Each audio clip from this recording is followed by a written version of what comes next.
Have you ever watched a video about all the cool things that you can do with a compressor, but then you turned it off and thought, what exactly is a compressor?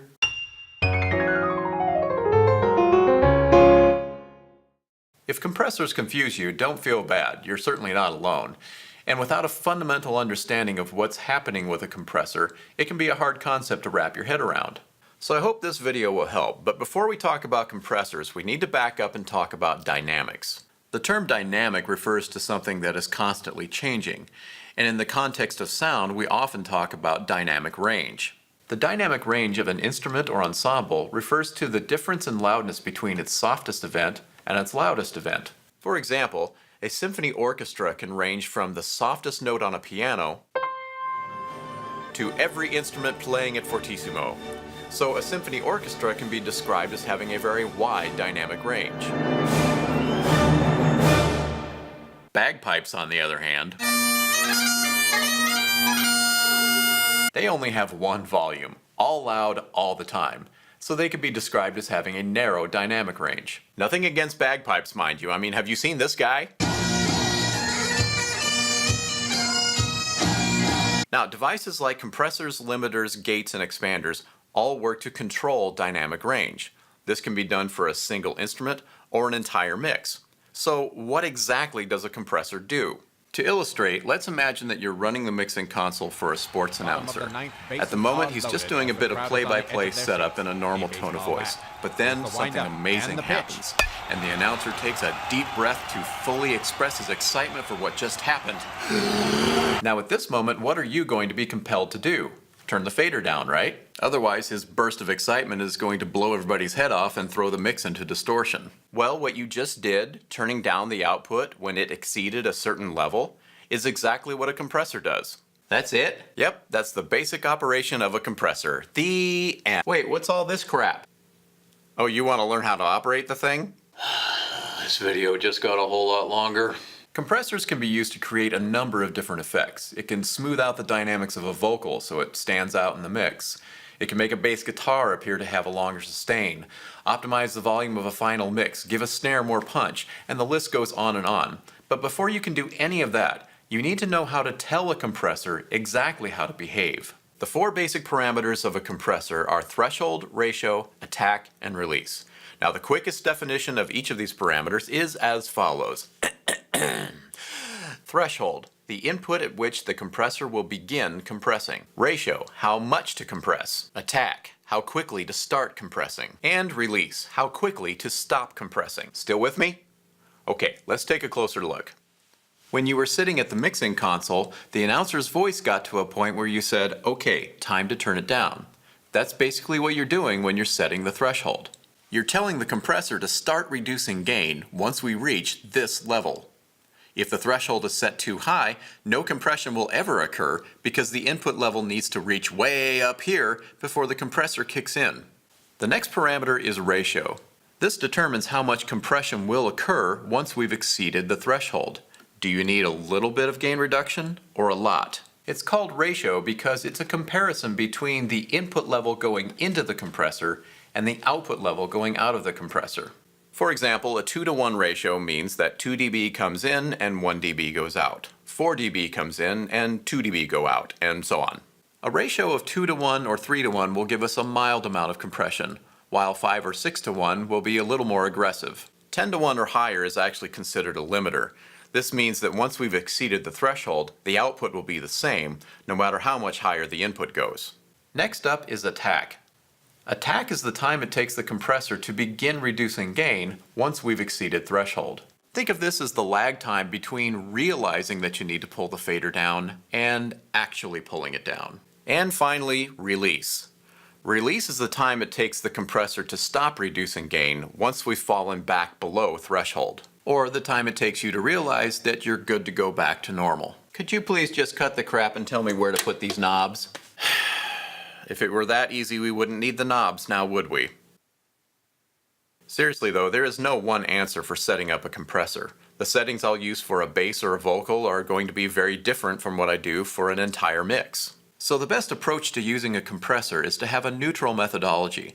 Start with all the parameters normalized or zeroed, and then adjust as needed.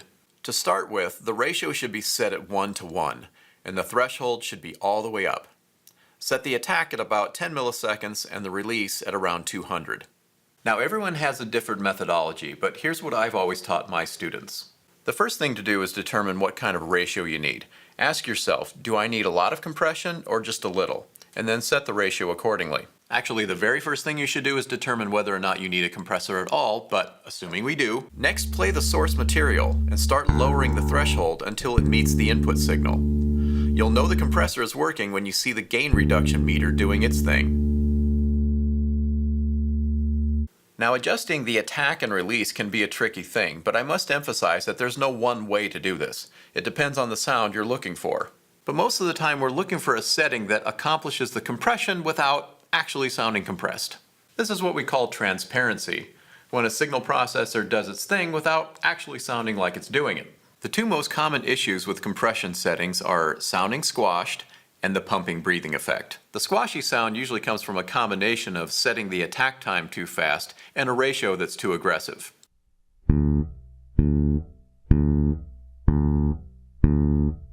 While the pumping breathing often comes from a release time that's not set sufficiently slow. In this example, we have both problems. The attack time is set too fast, so it's overly squashing the leading attack of the pluck of the bass. Also, the release time is set too fast, so the compressor is backing off while the bass is sustaining. The level of the bass goes down and then right back up again. Pumping and breathing. What we're going for here is to make the bass sound like it has a longer, more consistent sustain. So the ideal setting is such that the natural sustain of the bass corresponds with the release time of the compressor. I've also slowed down the attack a bit to reduce the squashiness.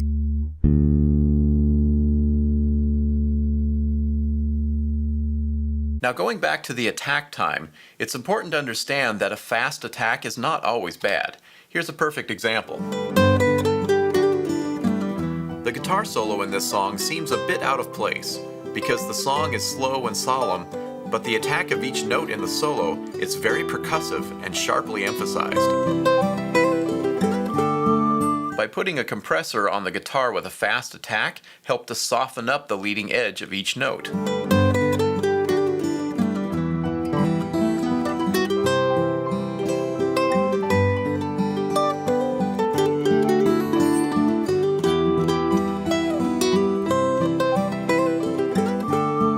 Now one more parameter that you will often see on a compressor is gain. This is often confused with input gain, which is the role of the gain control on a channel strip. But in this case we're talking about output gain, and sometimes called makeup gain. This controls how much of the newly compressed signal goes out of the compressor and back into your mix. Erin Gra Mo Chroi, you are the one for me. When a compressor is applied to a track in a multi-track mix, it often sounds quieter than it did before adding the compressor, as you can hear in this vocal track. You're the bright star of the west. You're the land St. Patrick Day. Well, it is quieter because the compressor performs some gain reduction. But now that the dynamics have been tamed by the compressor, you can make up for that loss with the makeup gain. Erin Gra Mo Chroi, you are the one for me. You're the fairest my eyes have ever seen. Now this video is just scratching the surface, but hopefully you now have a better understanding of the operation of a compressor. While you're watching one of those videos on how to compress a vocal or parallel compression on a drum mix, pay close attention to where they're setting those parameters. But remember this, the most important thing to pay attention to when you're setting the parameters on a compressor are these. If it doesn't sound right, it's not right. And one final note, not all compressors are created equally. Some of them have a ton of additional parameters in addition to the four main ones, and some of them have like one knob on them. Here's a few examples. On this Avalon compressor, the ratio is simply called compression. This plug-in version of a classic analog compressor does not have a threshold control. In this case, the threshold is fixed, so you control the input to threshold relationship by putting more signal into the compressor. On this drummer compressor, the threshold control is reversed. That is, to reduce the threshold, you actually turn the knob clockwise. The idea being that reducing the threshold results in more compression. And on that note, this DBX compressor has a single slider on it that says more. If I made a video to cover all of the parameters of every compressor, this video would easily be 3 hours long. I would not watch that. So if you have questions about specific parameters or how to handle certain situations, feel free to leave them in the comments below. And please do me a favor and click here, here, and here. See you next time.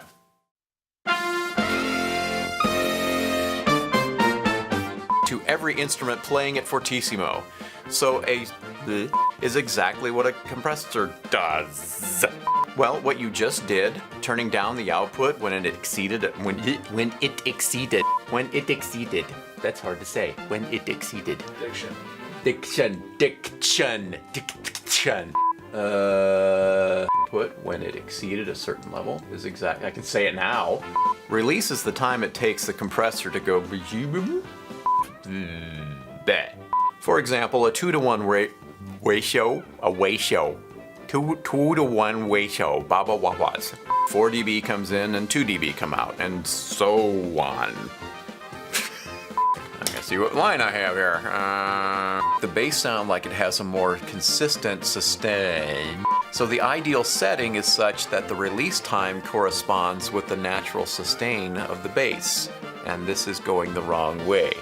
I've also slowed down the attack a bit to reduce the squassiness. That is, to reduce the threshold, you actually turn the Kielbasa. At the moment, he's just doing a bit of play. Shut up! To illustrate, let's imagine that you're running this thing, whatever this thing is. To illustrate, let's imagine that you're running the mixing console for a sports. At the moment, he's just doing a bit of setup. The crowd gets all weird. I started to ad-lib and I f***ed it up. The two most common issues with compression settings are... Give me a minute. Wow, I can't believe I did that on the first try.